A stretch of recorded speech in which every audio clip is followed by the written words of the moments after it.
شب تو همون فاطمه سکینه چنبک زده بود وسط خزینه. رفتم به جلو پانوک پنجه به مثل گربه که میپره تو گنجه. سلامش کردم و بس که نونور بود گفتم عزیزم حالت چطور بود؟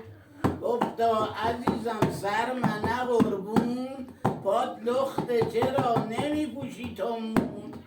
گفتم که فضول لازم ندارم میرم بابامو میارم.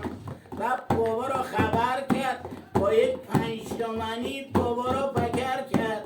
بابا گوشم رو گرفت بردم از اونجا گفتا که دیگه نبینمت اینجا. ای حبیب من ای حبیب من ای حبیب من ای حبیب من.